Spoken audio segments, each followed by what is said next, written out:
నొప్పి మాయం సర్జరీ దూరం ఆపరేషన్ లేకుండా మోకాళ్ళ నొప్పులకు ఆధునిక చికిత్స ప్రాణ పెయిన్ క్లినిక్. మీడియా మిత్రులందరికీ నమస్కారం. ఈరోజు ఈ ప్రెస్ కాన్ఫరెన్స్లో నాతో పాటు శ్రీమతి ఆకుల విజయ గారు, మహిళా మోర్చా జాతీయ కార్యవర్గ సభ్యులు, అదేవిధంగా కర్ణాటక మహిళా మోర్చా ప్రభారి కూడా వారు మాట్లాడతారు. వారితో పాటు గోదావరి అంజిరెడ్డి గారు కూడా ఈ ప్రెస్ కాన్ఫరెన్స్లో ఉన్నారు. వారు పూర్వ రాష్ట్ర మహిళా మోర్చా ప్రధాన కార్యదర్శి.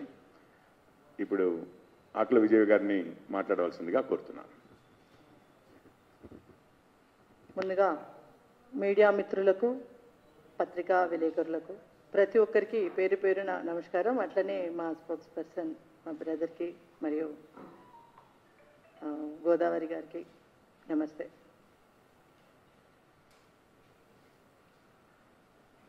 ఇప్పుడే తెలంగాణ హైకోర్టు చీఫ్ జస్టిస్ గారికి బీజేపీ మహిళా మోర్చా నేషనల్ ఎగ్జిక్యూటివ్ మెంబర్ అయినటువంటి ఆకుల విజయగా, భారతీయ జనతా పార్టీ కార్యకర్తగా, తెలంగాణ బిడ్డగా, తెలంగాణలో నాకున్నటువంటి హక్కుని చీఫ్ జస్టిస్ గారికి నేను లెటర్ రాయడం జరిగింది. ఇప్పుడే ఫ్యాక్స్ చేసేసి వచ్చినాం.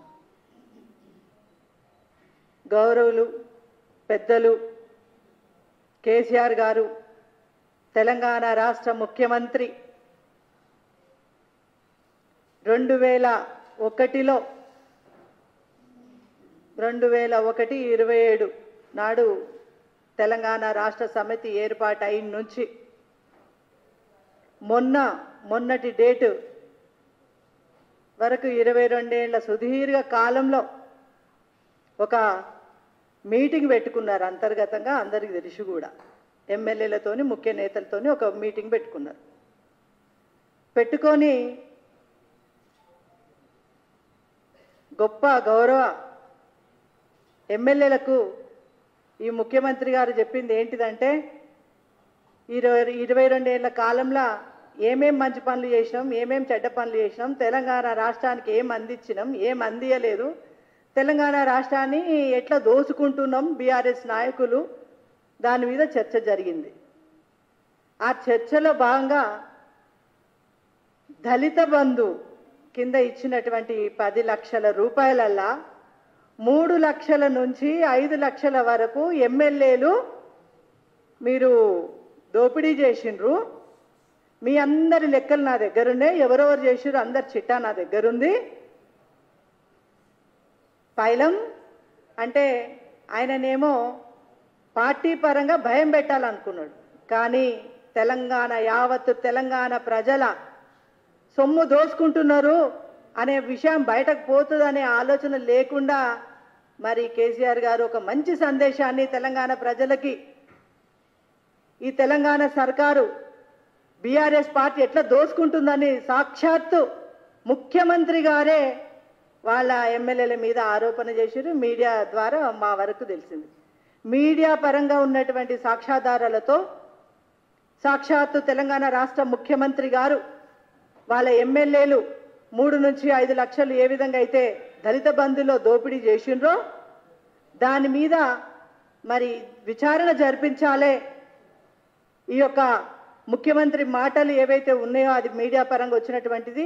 హైకోర్టు చీఫ్ జస్టిస్ గారు దీని సుమోటు కింద తీసుకొని నోటీసులు కేసీఆర్ గారికి ఇచ్చి, మరి ఆయన దగ్గరనే చిట్టా ఉంది కాబట్టి ఎవరెవరు ఎమ్మెల్యేలు ఇలా చేసిండ్రు అనేది తీసుకొని విచారణ, వాళ్ళ మీద కేసులు పెట్టి విచారణ జరిపించాల్సిందిగా హైకోర్టు చీఫ్ జస్టిస్ గారికి మేము వినతి ఇచ్చుకున్నాము.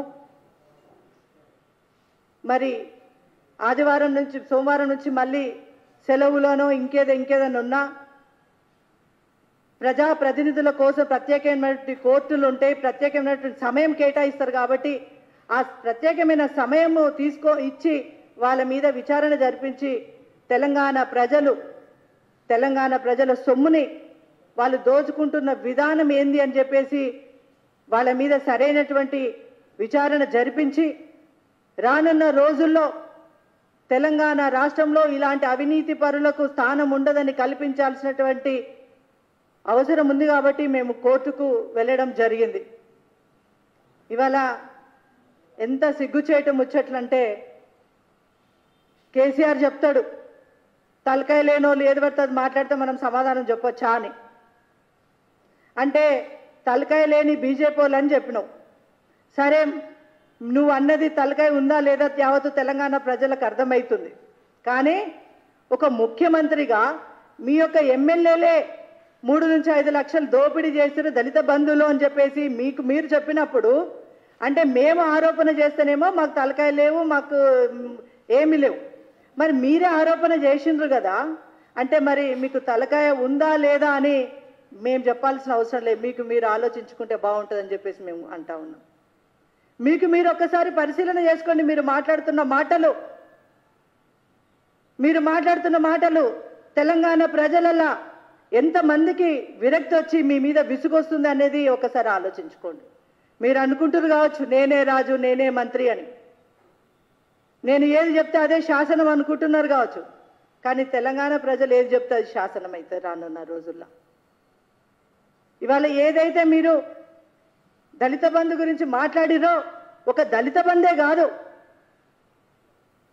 ఏ ఒక్క ఫండ్ వచ్చినా అందులోకేంచి 30% ఈ బీఆర్ఎస్ ఎమ్మెల్యేలు 30% కమిషన్తో తీసుకుంటున్నారని మీరు ముఖ్యమంత్రి స్థానంలో ఉన్న మీరే చెప్పారంటే ఇంతకంటే పెద్ద సాక్ష్యాలు మాకేం కావాలని చెప్పేసి అంటున్నాం. మీరు ముఖ్యమంత్రిగా ప్రమాణ స్వీకారం చేస్తున్నప్పుడు మీరు ఇచ్చిన మాట ఏంది? మీరు బిడ్డైనా కొడుకైనా ఎవరైనా నేను న్యాయపరంగా ఉంటా, ఎవరి తప్పు చేసినా శిక్షింపబడేటట్టు నేను చర్యలు తీసుకుంటా అన్నారు.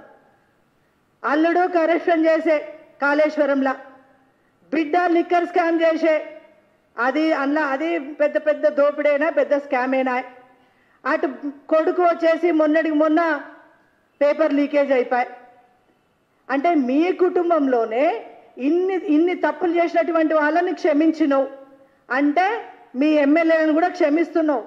అంటే మీరు తప్పు చేస్తున్నారు, 3 లక్షల రూపాయలు కమిషన్ తీసుకుంటున్నారు అని ఎంత ముద్దుగా చెప్తున్నాడంటే ముచ్చట. మళ్ళీ అసలు ఇక మంచిగా చేసేది జర మంచిగా చేయరని నేర్పించినవే తప్ప ఇది తప్పు, మిమ్మల్ని నేను సస్పెండ్ చేస్తున్నా, మిమ్మల్ని బర్తరఫ్ చేస్తున్నా, మిమ్మల్ని ఈ పార్టీలో స్థానం లేకుండా చేస్తా, తెలంగాణ ప్రజల సొమ్ము తింటున్నారు, దీన్ని నేను ఏకీభవించనని చెప్పలేని దమ్ము లేని చేతగాని చేతన లేనటువంటి ముఖ్యమంత్రిగా మిగిలిపోయినావు. ఒక అసమర్థుడి ముఖ్యమంత్రిగా మిగిలిపోయినవే తప్ప చరిత్రలో ఒక మంచి పాలన ఇచ్చినటువంటి ముఖ్యమంత్రిగా మీరు పేరు తెచ్చుకోలేకపోయారు అనేది మొన్న జరిగినటువంటి సంఘటన. గతంలో చాలా మాట్లాడిండు కేసీఆర్ గారు, ఏది పడితే అది. ఎవరన్నా ఒక బాధ్యత గల వాళ్ళు ఒక కంప్లైంట్ పెట్టి ఒక ఆరోపణ చేస్తే అది మాత్రం అసలు పనికిమాలిన ఆరోపణ అంటారు. అంటే ఎందుకంటే వాళ్ళు ఒక ఓసీ సామాజిక వర్గానికి చెందిన వాళ్ళు కాబట్టి. అదే ఒక దళిత మంత్రుల మీద కావచ్చు, బీసీ మంత్రుల మీద కావచ్చు, ఏదైనా ఒక ఆరోపణ వచ్చినప్పుడు మాత్రం వెంటనే 24 గంటల్లో మీకు అన్ని సాక్ష్యాధారాలు వచ్చేస్తే మీరు బర్తరఫ్ చేయగలుగుతారు. ఎందుకంటే వీళ్ళు ఎస్సీలు బీసీలు కాబట్టి. ఎస్సీలు బీసీలు అంటే ఈ కేసీఆర్ దొరకి చిన్న చూపు కాబట్టి. కానీ ఎస్సీల బీసీల ఓటు బ్యాంకుతోనే ముఖ్యమంత్రి అయిందన్న విషయం మర్చిపోయిండు కేసీఆర్. ఇవాళ ఎస్సీ బీసీల ఓటు బ్యాంకుతోనే ఇవాళ 9 ఏళ్ల కాలంగా తెలంగాణ రాష్ట్రంలో దోపిడీ దొంగగా తయారైంది ముఖ్యమంత్రి.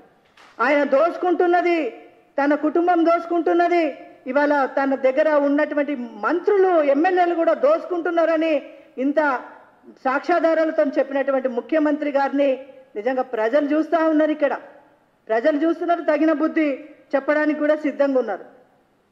ఇవాళ ఎమ్మెల్యేలు కేసీఆర్తో ఈ బీఆర్ఎస్ ఎమ్మెల్యేలు ఎవరైతే ఉన్నారో కేసీఆర్తో పాటుగా, ఎందుకంటే కేసీఆర్ ముఖ్యమంత్రి కంటే మొదలు ఎమ్మెల్యే కాబట్టి, కేసీఆర్తో పాటుగా ఎమ్మెల్యేలు అందరు ఎమ్మెల్యేలని బీఆర్ఎస్ ఎమ్మెల్యేలని హైకోర్టు చీఫ్ జస్టిస్ని మేము కోరుకుంటున్నది ఏంటంటే వాళ్ళు ఎమ్మెల్యేలు అయిన నుంచి ఇప్పటి వరకు వాళ్ళ ఆస్తుల చిట్టా వాళ్ళ యొక్క సిట్టింగ్ జడ్జితోని వాళ్ళది ఒకసారి వాళ్ళది మొత్తం డేటా కూడా తీసి అక్రమ సంపాదన మీద న్యాయ విచారణ జరిపి మా తెలంగాణ ప్రజల ఆత్మ గౌరవాన్ని కాపాడాల్సిందిగా మేము జస్టిస్ గారిని కోరుకున్నాం.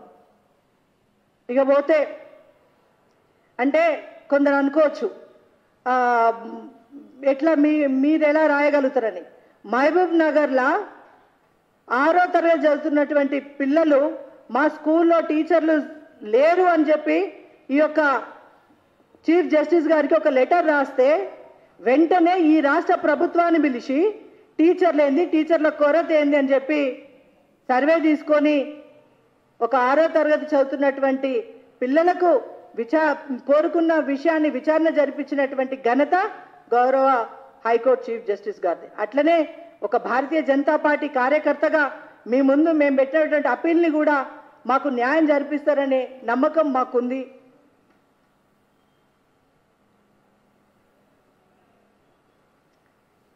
ఇక కేసీఆర్ గారి విషయం, ఇలా కేటీఆర్ విషయం, కవిత విషయం, ఇలా హరీష్ విషయం, వీళ్ళని తీసుకున్నట్లయితే దోచుకుంటున్నది వాళ్ళు, దాచుకుంటున్నది వాళ్ళు, తెలంగాణ ప్రజల్ని మోసం చేస్తున్నది వాళ్ళు. ఏదైనా ఉప ఎన్నికలు వస్తే వేలాది కోట్ల రూపాయలు ప్రజాధనాన్ని దుర్వినియోగం చేస్తున్నది కేసీఆర్ గవర్నమెంట్. ఉప ఎన్నిక అంటేనే ఇవాళ ప్రజల ధనాన్ని ఎంత ఆగం చేస్తారని చెప్పి ఇంటలెక్చువల్స్ కావచ్చు, తెలంగాణ ప్రజలు కావచ్చు, తెలంగాణ సమాజం మీద స్పృహ ఉన్నటువంటి ఒక గొప్ప మేధావి వర్గం కావచ్చు బాధపడతా ఉంది. ఇంత ప్రజాధనాన్ని వీళ్ళు మోసం చేసి లూటీ చేసి ఇదంతా దుర్వినియోగం చేస్తున్నారని. ఇక యథా రాజా తదా ప్రజ అన్నట్టు ముఖ్యమంత్రి గారి దోపిడీ రాజ్యం ఎట్లయితే ఉందో ఆయన కింద పనిచేసినటువంటి ఎమ్మెల్యేలు కూడా అట్లనే దోసుకుంటున్నారు. ఇవాళ ఒక దళిత బందే కాదు, ఏది వచ్చినా కూడా వాళ్ళ ఒక కమిషన్ల కోసం, కమిషన్లది అంటే దాదాపుగా ఒక కాన్స్టిట్యున్సీకి 100 కోట్ల వరకు వచ్చిందంటే 30 కోట్ల రూపాయలు ఈ ఎమ్మెల్యే ఇళ్లకు పోతున్నారని సాక్షాత్తు ముఖ్యమంత్రి గారే ఒప్పుకున్నటువంటిది మనం చూసినాం. దీని మీద విచారణ జరపాలని చెప్పి మేము కోరుకున్నది ఏదైతే ఉందో అది తొందరలో అవుతుందనే నమ్మకం మాకుంది. తెలంగాణ ప్రజల సొమ్ముని లూటీ చేసినటువంటి ఈ గవర్నమెంట్కి తగిన బుద్ధి చెప్పడానికి యావత్తు తెలంగాణ ప్రజలు కాచుకొని ఉన్నారు. మీడియా మిత్రులందరికీ ధన్యవాదాలు. ఈ ప్రెస్ కాన్ఫరెన్స్ ఇంతటితో ముగిసాం. నొప్పి మాయం, సర్జరీ దూరం, ఆపరేషన్ లేకుండా మోకాళ్ల నొప్పులకు ఆధునిక చికిత్స ప్రాణ పెయిన్ క్లినిక్.